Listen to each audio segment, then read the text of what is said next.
천혜원의 이제 브랜드 관련된 얘기죠. 제가 최근에 이 페이스북 라이브 하면서 이제 브랜드를 이것저것 잘라가면서 이제 말씀을 드렸었는데, 그리고 유튜브에 올렸는데, 제가 브랜드 얘기할 때가 제일 괜찮다라는 그런 얘기들이 많으세요. 좀 더 본격적으로 이제 그건 한번 너무나 해보도록 당연한 하죠. 것은 예. 듯이 제가 제일 잘하는 분야 아닙니까? 그래서 오늘부터는 본격적으로 그 이 한 번에 한 개의 브랜드씩을 제가 구체적으로 아주 리얼하게 파헤쳐 보겠습니다. 이럴 때는 김성애 보좌관이 필요가 없어요. 이제 뭐 미팅 있다니까 이제 그만 가서 네네, 알겠습니다. 보시고, 예. 예.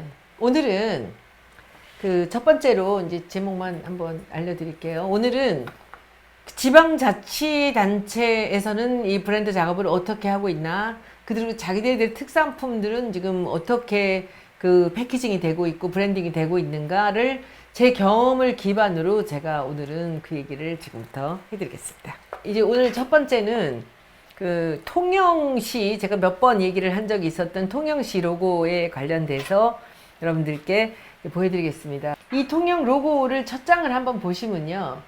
지금 여기가 몇 개죠? 하나, 둘, 셋, 넷, 다섯 개다. 5, 4, 20개잖아요. 이렇게 해서 한 500개, 600개 로고를 우리가 만들어 봅니다. 그렇게 하고 나서 그 중에서 골라서 고르고 해서 마지막까지 가는 거죠. 근데 지금 이렇게 보시면 우리 직원들이 한 5명 정도가 작업을 했는데, 이제 저렇게 작업을 해서 그 중에서 골라주는 게 제가 하는 거예요. 골라서. 그리고 이 중에서 저기 맨 왼쪽 맨 위에 있는 거 통자하고 영자하고 이렇게 연결되는 글씨 있지 않습니까? 아, 저 글씨를 보니까 너무 가슴이 미어지네. 신영복쌤 글씨예요. 선생님하고 제가 로고 작업을 참 많이 했습니다. 그래서 선생님한테 제가 이 동영이라는 글씨로 그 붓글씨를 써달라고 말씀을 드려요. 그러면 선생님이 그것을 글씨를 써서 봉투에다 넣어서 그 편지 이걸 우편으로 보내주세요. 그럼 그걸 보고 저희가 이제 저런 작업을 하는 거죠. 그 여기 그 첫 번째 왼쪽에 첫 번째 게 있고, 그리고 맨 윗줄에서 하나, 둘, 셋, 네 번째도 통영도 선생님 글씨입니다. 이렇게 같은 글씨죠. 통하고 영하고 이렇게 이어져 있는 거죠. 그 원이랑 위에 티읕자나 그런 획을 보시면 그야말로 시영복 선생님 참 그리운 그런 글자체입니다. 두 번째.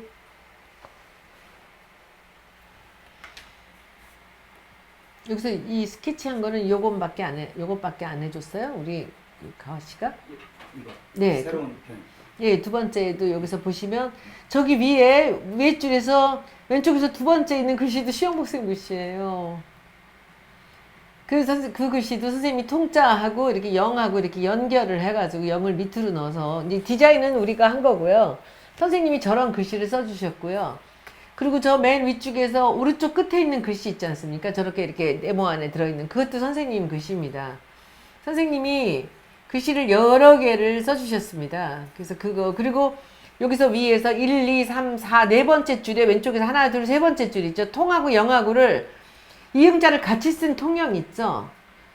아, 저거 언제 한번 정말 선생님이 써준 글씨 좀 찾아가지고 이걸 한번 다시 한번 전시를 한번 하든지 자료를 모아놔야 되겠네요. 저거 자료가 저한테 다 있거든요. 저거 보시면 저 통하고 영하고 보면 사람이라는 것을 사할하고 미음 사람을 함께 넣어서 그 자음을 함께 쓰면서 쓴 글씨를 선생님이 하셨던 그런 사례가 굉장히 많습니다. 더불어라든지 이런 여러 가지 할 때. 그래서 통영의 저 글씨는 정말 그야말로 신영복 선생님 아니면은 안 되는 통의 이응과 영의 이응을 함께 해서 쓴 저 글씨, 저것도 한번 보시면 좋겠습니다. 그리고 이제 마지막에 우리가 이제 이렇게 네 가지 안들을 냈습니다. 이 위에 있는 거 바다의 땅이라는 거. 바다의 땅은 그 당시에 그 국토부 장관이셨나요? 뭐 그런 거 하셨던 분이 이제 슬로건을 만드셨던 것이고요. 저 바다의 땅이라는 그 슬로건 참 좋았던 것 같아요. 이 바다의 땅이라는 말이 왜 들어가느냐 하면은 통영은 옛날 통제영의 준말이죠. 통영은 이순신 장군의 통제영이 없었다면 생겨나지 않았을 그럴 도시입니다. 그러니까 통영이라는 도시는 그 통제영 때문에 생긴 그 붙여진 이름이죠. 근데 그 통제영이 어디 있느냐? 이것은 지금 통영에 있는 그 무태 육지에 있는 것이 아니고 한산도에 있는 거예요. 통제영은 한산도의 재승당입니다. 여기가 통제영이에요. 그렇다고 본다면 통영이라는 도시 자체가 바다라서 땅이 생긴 거죠. 통제영이기 때문에 통영이라는 도시가 생겨났다는 것이죠. 그래서 바다의 땅이라는 그 슬로건은 참 위대한 슬로건이라고 저는 생각합니다. 그리고 통영이라는 도시 자체가 거제하고 이쪽이 이제 그 고성하고 이쪽으로 그 또 한쪽 삼천포랑 이쪽인가 어딘가 해서 이쪽에 가장자리 바닷가 있는 땅의 일부와 250개 섬이 통영입니다. 그래서 통영시는요, 시장이 그 자기네 지역구의 그 시민들을 돌아보려면은 배를 타고 나가야 돼요. 그 땅에 있는 분들보다는 이 섬이 훨씬 더 넓은 지역이죠. 섬이 많다기보다 물론 무인도도 있고 유인도도 있고 그렇지만 그래서 이 통영이라는 도시는 가장자리 일부의 땅과 섬 250개가 포함된 겁니다. 그것을 기반으로 그때 당시에 바다의 땅이라는 슬로건을 받아왔고 그리고 여기서 저 삐안으로 이 통영이라는 게 바다의 땅이라는 것 이제 한 거고 그쵸. 세 번째 글씨도 신영복생 글씨입니다. 티읕하고 이응을 이렇게 연결을 하면서 밑에 통과 영의 이응자 이응의 이게 단이 바뀌지 않습니까? 위에 두 개를 묻히고 신영복생님이 아니시면 절대로 할 수 없는 그런 글씨들을 그 당시에 써주셨어요. 저는 사실 이 선생님이 통영 글씨를 여러 개를 시안을 쓰라고 써주신 것을 알고는 있었지만 오늘 이 선생님 글씨를 다시 보니까 진짜 감회가 새롭네요. 저 밑에 있는 저 D 안에 글씨도 선생님이 써주신 거예요. 저기 통과 영과 이거는 이 오 밑에 영 밑으로 이렇게 바다가 이렇게 흐른다라는 생각을 하신 것 같아요. 그리고 저 밑에 있는 점은 아마 저거는 우리 직원들이 했던 것 같아요. 그러니까 지금 D안과 E안을 비교를 해보시면 그 밑에 그 이응이 들어가는 거나 글씨가 전혀 다르잖아요. 이게 전혀 다른 글씨입니다. 지금 A, B, C안과 D안과 E안이 모두 다 신영복생 글씨입니다. 근데 지금 저 C안에서 영자가 통 위로 이렇게 올라가가지고 티읕과 이응이 함께 있는 글씨를 보니까 막 선생님 생각 너무 많이 납니다. 그래서 이 중에서 사실 우리가 밀었던 거는 신영복생 글씨를 갖고 많이 밀었어요. 근데 거기 시장님이 이렇게 섬에 섬을 이게 글자를 한글을 섬으로 쓴 그런 그 로고를 이제 결정을 하셨고요. 너무 좋아하셨습니다. 그래서 그때 일화를 제가 한 가지 말씀드릴게요. 우리가 프레젠테이션 가기 전날 그 자료를 다 이제 시안을 다 보여드리고 그리고 1, 2, 3, 4안을 3, 4, 5안, 5가지 안을 다 해서 보내드렸습니다. 그 메일로. 근데 제가 이 프레젠테이션 하러 딱 들어갔는데 그 당시에 진의장 시장님이 이 양복에다가 이 로고를 출력을 해갖고 이렇게 붙여갖고 들어오셨어요. 이만하게. 작은 배지가 아니라 이만하게 이걸 출력을 해서 이렇게 들어오셔가지고 저를 보더니 싱그레 웃으시면서 이걸 붙여갖고 오신 거예요. 뭐지? PT 하기 전에 이걸로 결정하신 거예요, 이미. 그래서 볼 것도 없다고. 난 이거다라고. 그러면서 손혜원은 천재다. 지금도 이 진우장 시장님은 손혜원은 천재다라는 얘기를 맨날 하세요. 그래서 그렇게 해서 여기까지 마지막에 왔죠. 그 통영 로고는 제가 이 로고를 설명할 때는 항상 그 얘기를 합니다. 이 사람도 그렇고 회사도 그렇고 그리고 이제 도시도 물론이 그죠. 로고를 만들거나 디자인을 할 때는 이 도시가 아니면 안 되는 것. 그리고 그 개인이 아니면 안 되는 이미지. 그 기업이 아니면 안 되는 이미지를 따라와야 돼요. 지금 저 통영 로고는 저 통영 로고 자체에 통영에 가장 강력한 정체성이 들어있지 않습니까? 바다와 통영이라는 한글이 들어있기 때문에 저것은 뭐 다른 바닷가의 도시가 어느 누구도 가져갈 수가 없잖아요. 이건 통영 아니면 못 쓰는 거죠. 이게 바로 가장 강력한 정체성이라는 겁니다. 그러니까 원래 그들이 갖고 있었던 정체성을 10분 발휘를 할 수 있도록 제가 그 로고 자체에 그 정체성을 확실하게 집어넣어서 심어준 거죠. 지금 그 뒤로는 그야말로 바닷가 마을이라든지 다른 도시들이 통영 로고를 굉장히 부러워합니다. 그러나 이렇게 로고가 한번 만들어지고 나면 그 다음에 다른 도시가 자기네 글씨 갖고 또 이렇게 간다는 건 좀 어렵지 않겠습니까? 다음 도시 한번 볼까요, 우리? 이것도 또 신영복 스승님 생각이 많이 나네. 이거 몇 년도에 2007년도군요. 광주에 그 비엔날레가 열리면서 저한테 그 로고를 만들어 달라는 이제 그런 요청이 왔습니다. 그런데 아까 그 통영도 그랬고, 저는 저는 공무원들하고 일을 안 해요. 관하고 저는 일을 안 하는 거를 원칙으로 삼고, 제가 40년 동안 관하고 일을 한 게 이렇게 입찰 이하의 가격으로 한 것들 다, 아까 통영도 그리고 이 광주 비엔날레 로고나 다 입찰 이하의 가격이 얼마입니까 해서 그 가격에 하겠습니다라고 해서 한 것들입니다. 그런데 단 하나 제가 입찰 딱 한 번 했어요. 평생 동안. 제가 30년이 넘는 우리 회사에 있는 동안에 이 관에서 하는 그 입찰에 참여한 건 단 하나밖에 없습니다. 저는 경쟁을 입찰로 해서 하는 것은 저는 안 하려고 마음을 먹었습니다. 왜냐하면 그 입찰을 하면 제가 이길 확률이 90%가 넘거든요. 저는 브랜딩이라든지 디자인에 많은 성공 사례를 갖고 있고, 그리고 우리 회사는 오래됐고 직원도 많고, 그리고 매출 순위로도 봐도 꽤 위에 상위에 랭크돼 있기 때문에 우리 회사가 들어가면 그 경쟁 PT를 했을 때 우리가 이길 확률이 굉장히 높아요. 그리고 우리는 믿을 만한 회사가 이미 돼 있기 때문에, 그러면 제 후배들이라든지 그 여러 업체들은 저랑 같이 가면 제가 항상 이기니까, 그렇게 선배가 그렇게 살면 안 된다고 저는 생각을 했습니다. 그래서 제가 우리 입찰하지 않겠다. 그리고 또 한 가지는 입찰이라는 그런 제도가 누가 자기네한테 가장 적합한지를 잘 몰라서 하는 그런 제도가 아닐까라는 생각을 했고요. 그래서 또 안 했고, 누가 잘하는지 모르면은 그냥 그쪽 딴 데 가십시오. 그것을 비교를 해서 그걸 말도 안 되는 그런 경쟁을 시켜서 가격 경쟁이나 시장 경쟁을 갖고 하는 거라면 저는 안 하겠습니다라고 해서 제가 거절을 했고요. 그래서 이 빛광이라는 저 글씨를 좀 놀라운 저 로고가 만들어진 그런 케이스인데, 이 경우도 제가 입찰을 하지 않는 가격이 얼마입니까 했더니 부가세 포함해서 2천만 원이래요. 그래서 부가세 포함 1,900 몇십만 원에 제가 가서 한 겁니다. 그래서 이것도 보시면 저 밑에 있는 빛자 있잖아요. 검정으로 붓글씨로 쓴 거 3개가 다 신영복 선생님이 쓰신 겁니다. 선생님한테는 제가 그렇게 말씀을 드렸어요.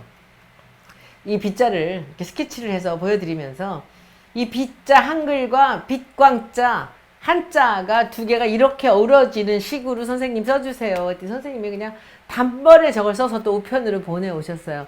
전 선생님이 저한테 우편으로 보내주신 모든 봉투를 다 갖고 있어요. 그 봉투 선생님이 이 사인펜 갖고서는 따박따박 글씨를 쓰세요. 선생님은 그냥 쓰시는 글씨는 절대로 달필이 아니세요. 그러니까 선생님 늘 하시는 말씀이 붓글씨를 잘 쓰는 사람하고 이 달필하고는 다르다는 거죠. 글씨를 못 쓰는 사람도 붓글씨는 너무 잘 쓸 수 있다는 얘기를 항상 하셨고, 그래서 선생님의 글로 했고, 저게 그 당시에 우리가 광주 디자인 비엔날레의 로고로 사용을 했었는데, 저 로고를 광주시가 등록을 했습니다. 그래서 광주시가 저한테 물어보지도 않고, 그 권한은 저한테 있는 것일 텐데, 광주시가 저 로고를 갖고 있어요. 저는 저 빛광자라는 저 글씨를 로고로 광주시의 로고를 쓰면 참 좋겠다 생각을 했습니다. 왜냐하면 경기도 광주하고 이 전라도 광주하고를 사람들은 항상 헷갈려요. 그럴 때 이 경기도 광주는 넓은 광주라 그래요. 넓을 광자를 써요. 그런데 전라도 광주는요, 그런 얘기를 안 해요. 근데 저는 빛광주라고 하면 좋겠다 생각을 해요. 근데 빛광주라고 강조를 하지 않아도 저 앞에 빛이라는 저 로고를 갖고 심볼을 만들면요, 절대로 경기도하고 구별이 됩니다. 그래서 빛광자가 심볼이 됐을 때 그 뒤에 광주라는 한글이 왔을 때 이거는 그대로 바로 전라도 광주라는 것을 사람들이 알게 되거든요. 이것은 로고라는 것이 마찬가지로 그림이요 글씨입니다. 그림 글자를 우리가 로고라고 하거든요. 그쵸? 글자에서 나와서 심볼이 되는 거죠. 그러니까 이 빛광자의 저 로고는 그야말로 광주가 그대로 심볼 마크로 써도 괜찮을 만한 광주의 정체성이 그대로 담겨 있는 그런 로고라고 볼 수 있습니다. 제가 어차피 지금 와서 판권 달랄 수도 없는 거니까 등록해 놓으셨으니까 저는 광주시가 저 로고를 뭐 어떤 프레임을 만들든지 조금만 손을 봐서 저것을 마크로 쓰시기를 저는 권장합니다. 다음. 이런 식으로 쭉 작업을 했었고요. 배너까지 우리가 어플리케이션까지 다 만들어서 했었던 그런 경우입니다. 아, 요것은 우리 직원 중에 우리 승모 씨라고 이 보령 촌놈이 하나 있는데, 보령과 서천이 합해서 이제 그 국회의원 한 사람의 지역구가 되죠. 그리고 보령은 시구, 서천은 군이에요. 왜 보령은 시야? 인구가 더 많나? 인구가 더 많습니다. 얼마야, 인구가? 이거 10만 좀 넘고. 아, 그렇습니까? 서천이 반 정도. 아, 그래서 서천은 군수구, 거기는 시장이구나. 예. 근데 국회의원은 이제 보령과 서천에 그 한 사람입니다. 둘이 합해서. 그러니까 한 15만 정도 되는 둘 합하면. 그렇습니다. 근데 거기는 그 이제 자한당의 아주 오래된 그런 그 지역구죠. 예, 저기 가서 한번 그야말로 국회의원 한번 나가면은 한번 진짜 싸워볼 만한 곳인데, 이제 제가 나갈 마음이 없으니 어떻게 하면 좋을까요? 그런데 이 마크는 제가 어떻게 해서 저한테 이제 왔느냐면, 이것도 뭐 한 1,000만 원 받았나? 이것도 그 입찰하지 않는 가격으로 했습니다. 서천이란 이름을 붙인 지가 600년이 됐답니다. 그래서 서천이 600년 됐다라는 것을 기념하는 로고를 하나 만들고 싶다고 저희한테 왔어요. 근데 저는 참으로 안타까웠던 게, 서천은 600년 됐는지 모르지만 한산은 2000년 전부터 한산이었어요. 그 옛날엔 서천이 면이고 한산이 군이었습니다. 한산 모시와 한산 소곡주가 있는. 근데 한산에 인구가 줄었다고 해서 무슨 연유였는지 조선시대에 한산이 군이 면이 되고, 그리고 이 서천이 면이 군이 됐습니다. 그래서 지금 서천군에 한산면이 들어가 있는데, 한산군이라는 이름은, 한산이라는 이름은 2000년이 된 이름입니다. 서천은요, 처음 제가 서천 얘기 들었을 때도 항상 서산이냐고 물어봐요. 지역적으로도 가까운 데다가 이 서천보다 서산이 많이 유명해요. 그리고 이 천자 붙은 도시가 굉장히 많습니다. 그러니까 헷갈리는 거예요. 게다가 한산 모씨나 한산 소곡주로, 한산은 꽤 많이 알려져 있고 굉장히 특징 있는 이름을 갖고 있는데, 서천이라고 변별력이 떨어진 이 이름을 이렇게 주장을 하면서 여기가 군이 됐습니다.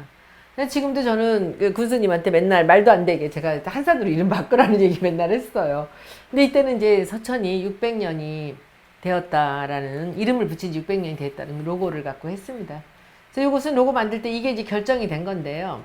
여기서 보시면 여기 면이, 서천군의 면이 11개 면이 있어요. 11개 맞아? 이 빈칸을 쉬어봐봐. 하나, 둘, 셋, 넷, 다섯, 여섯, 일곱, 여덟, 아홉, 열, 열하나, 열둘, 열세, 14개. 14개네. 그지? 그러니까 이것을 제가 슬로건을 저걸 만들어 드렸어요. 서천이란 이름은 600년밖에 안 됐지만 이곳은 3000년의 역사를 품고 있는 곳이다. 여기는 중국에서 문물이 들어왔던 굉장히 중요한 항구 중에 하나입니다. 그렇죠? 그래서 이 서천은 600년이지만 3000년 역사를 품다라는 슬로건을 제가 써주면서 14개 면, 14개 맞습니까? 11개 아니면 14개였던 것 같아요. 저기 서천의 위아래가 하나로 통한 거면 하나, 둘, 셋, 넷, 다섯, 여섯, 일곱, 여덟, 아홉, 열, 열하나. 잘 모르겠네. 이거 11개죠. 내가 기억이 맞구나. 그럼 서천 글씨가 있는 그 전체는 그냥 하나로 들어가 있는 거고, 이게 11개 면을 칸으로 바꿨는데 저 칸이 뭐죠? 조각보입니다. 한산에서 나온 그 조각보의 그림으로 이렇게 만들었죠. 근데 제가 보니까 슬로건도 그렇고 저 로고도 너무 그냥 알록달록하게 빨간 이파리도 나오고 이렇게 해야 되는데, 너무 인문학적으로 너무 훌륭한 그런 품이 있는 걸 만들어서 그랬는지, 그때 600년 이제 그 한시적으로 썼던 그런 로고입니다. 저는 개인적으로 굉장히 좋아했던 그 면을 조각으로 나눠서 서천을 표현했던 이제 그런 그 이제 로고였습니다. 그 다음에는 이제 요 다음 거를 한번 봐요. 의성 마늘이 이제 저한테 그 명작이라는 거는 이제 우리가 지은 건 아니었고요. 그 의성 마늘 양념 명품화 사업단에서 왔는데, 이때 제가 의성 마늘의 이름을 하나 만들었어요. 다음번 거. 그 제가 이 새로운 이름을 만들어서 이제 제안을 했던 것이 의성 금쪽 마늘입니다. 마늘 중에 최고 마늘은 뭐죠? 육종 마늘이죠. 그래서 금쪽 마늘. 육쪽 중에서도 최고라는 거죠. 금쪽 마늘. 해서 의성 금쪽 마늘이라는 이름을 했고요. 그리고 마늘을 이렇게 새끼줄에 담아서 이렇게 매달아서 이렇게 말리지 않습니까? 옛날에 전통적인 방법으로는. 그래서 저걸 금색으로 엠블렘화해서 그 의성 마늘이라고 전체에는 보이지만 이 금쪽이라는 금의 글씨가 그 육쪽으로 그림은 나왔고 금쪽이라는 걸 중간에 넣어서 의성 마늘이 금쪽 마늘이라는 것을 표현해준 이제 그런 그 로고고 엠블렘입니다. 이것도 제가 이거는 뭐 그 정도도 안 받고 그냥 제 친구가 식품공학 박사가 있는데 그 마늘을 갖고 식품을 개발하면서 그 안에다 집어넣어서 그냥 한 몇백만 원 받고 해준 것 같아요. 이렇게 한 일이 수도 없이 많습니다. 공짜로 한 일도 너무 많고. 근데 저는 이 마크를 좋아해요. 그리고 금쪽 마늘이라는 이름을 제가 지어드린 것도 저는 참 좋아하는데 지금 어떻게 쓰고 있는지는 잘 모르겠네요. 이것은 여기 또 이제 다시 한번 신영복 쌤의 글씨가 나오는데요. 울진군이 있죠. 옛날에는 강원도였다가 경북으로 넘어간 울진군이라는 그 지역이 있는데 울진은 그야말로 아주 환경 친화적이고 그야말로 자연이 살아있는 곳입니다. 근데 그 울진군을 얘기할 때 아주 재미있는 얘기가 있습니다. 사람들이 울진군은 어떤 곳이냐라고 얘기할 때 그 울진 사람들이 그렇게 얘기를 해요. 등이 가려운데 등이 오른손도 닿지 않고 왼손도 닿지 않는 곳이래요. 그게 무슨 뜻인지 알아? 그게 무슨 뜻이냐면 기차도 안 가고 비행기도 안 가는 곳이에요. 버스밖에 안 가는데 버스가 그때 당시 5시간이 넘게 걸렸어요. 그래서 아주 외진 곳이죠. 그런데 울진은 정말 위대한 곳입니다. 지금 경북인데 그래서 울진의 그 브랜드 슬로건과 이제 로고를 만드는 일, 이것도 돈 되게 조금 받고 그렇게 했던 일인데 이거는 또 그 서울대 농대 교수였던 분이 울진의 유기농 환경 친화적인 유기농 엑스포를 하시면서 여기 로고가 너무 후지다 그러면서 까맣게 그은 울진 공무원들 4분을 저한테 보내셨어요. 깜짝 놀랐어. 정말 새까맣게 타 있어. 여러 가지 행사를 준비하시느라고. 머리도 이렇게 바짝 깎고서 정말 공무원 같이 생긴 그런 분들이 4분이 오셨어요. 그러면서 서울대 김한배 교수가 가라 그래서 왔다. 그래서 그분들을 만나서 이제 보니까 우리가 친환경 엑스포를 하는데 이제 서울대 김 교수께서 이제 로고를 하나 만들어 달라고 그랬다. 그래서 저한테 전화해서 그 로고 하나 만들어 달라는 거예요. 이건 무슨 로고가 이렇게 뚝딱 하면 나오는 것도 아닌데. 그래서 이것도 제가 다시 신영복 쌤한테 부탁을 드렸어요. 저기 위에 줄에서 2번째, 3번째, 4번째가 이 3개가 다 신영복 쌤 글씨입니다. 지금 다시 보니까 저 선생님 정말 글씨를 스케치를 다 찾아내서 정말 뭐 따로 어떻게 제가 이걸 이제 보관을 해야 되겠다는 생각이 듭니다. 전부 선생님 글씨고요. 우리 디자이너들 디자인 그리고 이제 선생님 글씨들이 쭉 다 나오고 있습니다. 이걸 아마 신영복 선생님을 잘 아는 우리 안중찬 선생님이나 그런 사람들은 이걸 보면은 선생님 글씨를 한 번에 알아보실 거예요. 지금 저기 맨 오른쪽에 오른쪽 줄에 3번째 줄에 보면 저 우리자하고 진자 나오는 거 있죠. 저것도 선생님 글씨입니다. 정말 놀랍네요. 우리진이라는 로고는 이제 슬로건은 제가 만들었어요. 이게 울창하다는 울자에 이 봅의 진자가 들어가거든요. 그런데 그 울창하다는 울자를 제가 우리말로 우리로 바꾼 것이죠. 그래서 이 봅의 진자에서 우리의 봅에, 그래서 울진의 봅에라는 슬로건과 이제 우리진, 저건 신영복 쌤 글씨입니다. 전부 다. 근데 그 옆에 있는 연두색과 이제 갈색과 저 하늘색은 뭐냐 하면은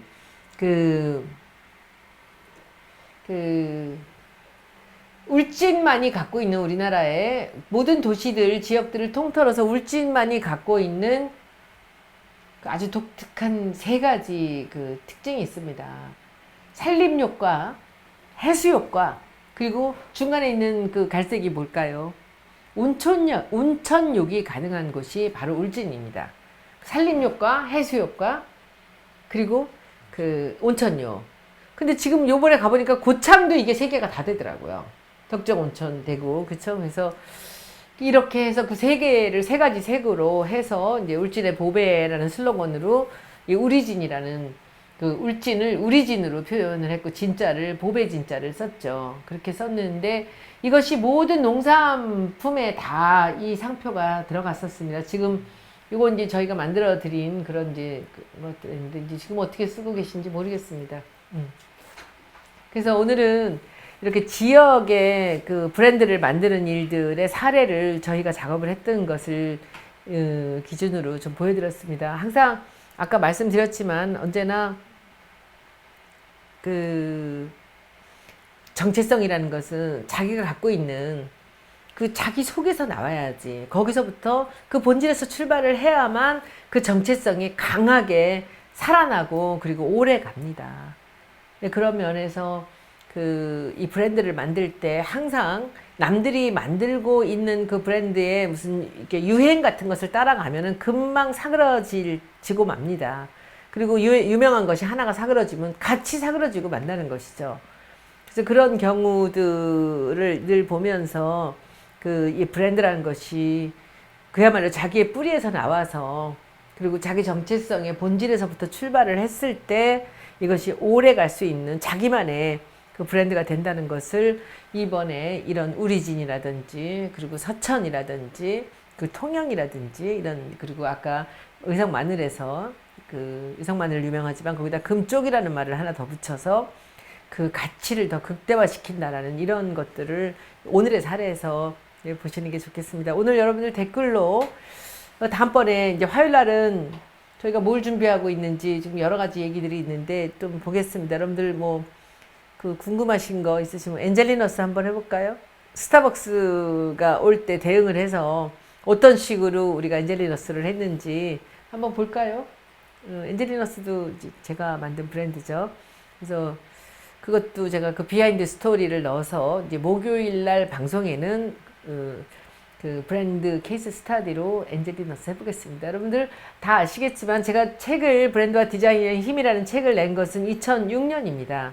그때가 크로스포인트가 20주년이 됐을 때죠. 그리고 나서 지금 30주년? 30주년? 20주년 됐을 때입니다. 근데 그때 그 책을 내고 그 뒤로 책을 내지 않았어요.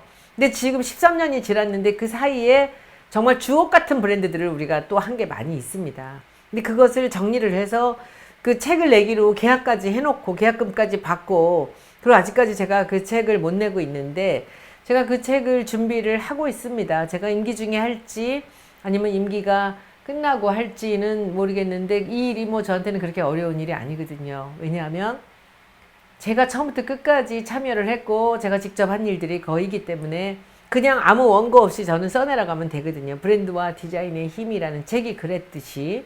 그래서 이런 식으로 한번 우리가 지역의 그 뭐 브랜드 그리고 이제 커피, 그 엔젤리너스도 그 이후에 한 거기 때문에 책에 없습니다.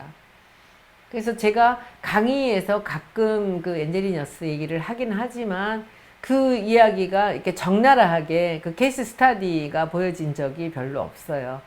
목요일 날이나 아니면 다음 주쯤이나 한번 그 엔젤리너스도 제가 정리를 해서 한번 보여드리도록 하겠습니다. 그리고 여러분들이 또 궁금하신 것 한번 있으면 또 댓글로 말씀 주시면 저희가 자료들 정리해서 그 해보겠습니다. 저 아무 원고 없이 이건 할 수 있잖아요. 왜냐면 제가 한 거니까.